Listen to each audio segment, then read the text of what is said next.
All right, let's just get right into it. Picture this. You wake up, you open your laptop, and bam, you are hit with a wall of work. You've got that essay on a topic you could not care less about, and then there's that one math problem that you know is going to take hours, and that little voice in your head goes, ChatGPT could knock this out in like 3 minutes. We have all been there. And that temptation, man, it is powerful. Maybe at first you were just gonna, brainstorm a few ideas with it, but then next thing you know, you're pasting in the entire essay prompt or that whole calculus problem. And just like that, you get a perfect instant answer. It honestly feels like a superpower, right? It's like a cheat code to get through this mountain of work. So you look back at your day and wow, look at you. You've checked off every single thing on your to-do list. That essay, it's written. The homework, it's finished. You feel so incredibly productive, like you totally crushed the day. But let's be real for a second. In that huge rush to just get everything done, how much of that work was actually your brain? And how much was the AI's? How much of that material did you actually learn versus, just getting it completed? So to really get what's happening in our brains here, let's use a little analogy. Think about learning like it's rock climbing. If you really truly want to get better, you can't just stare at the wall. You've got to climb. And yeah, you're going to struggle, you're going to fall, but every single attempt makes you stronger and it makes you smarter about the route. The climber actually embraces that struggle and the failure because they know that's where the real growth happens. See, for them, the goal isn't just to get to the top, it's to become a better climber. Now, using AI to just get the answer, that's like bringing a ladder to the climbing gym. Sure, you get to the top instantly with all that speed and ease, but you hadn't learned a single thing about climbing. You're just a person who knows how to use a ladder. And this is the absolute key takeaway.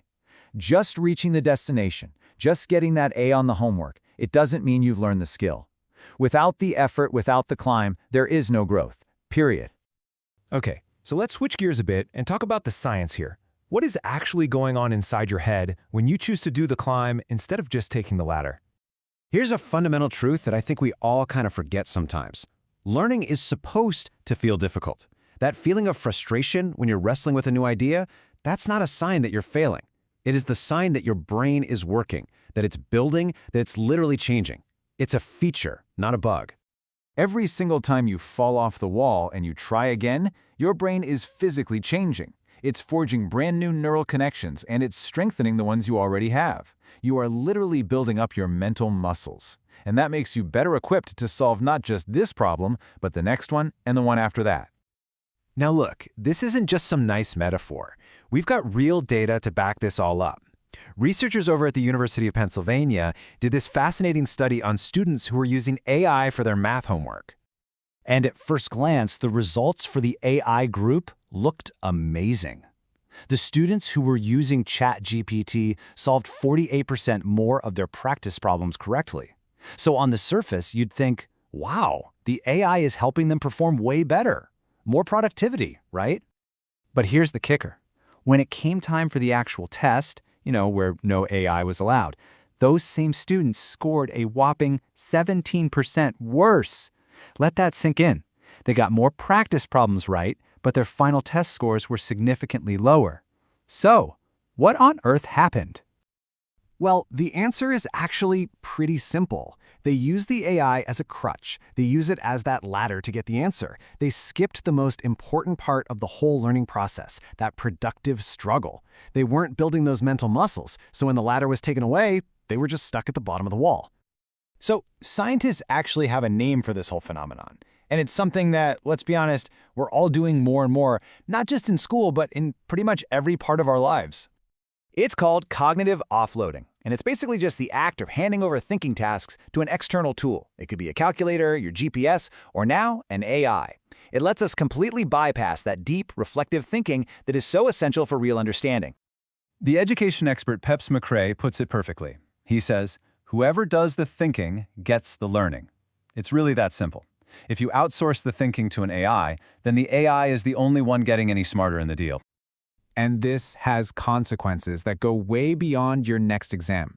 The more we offload our own thinking, the weaker our critical thinking muscles get. And in a world that is just flooded with misinformation and deepfakes, having a society of people who can't think critically for themselves, well, that's a pretty big risk. So, what's the answer? Should we just throw AI in the trash? Absolutely not. I mean, it's an incredibly powerful tool. The real challenge is learning how to use it the right way.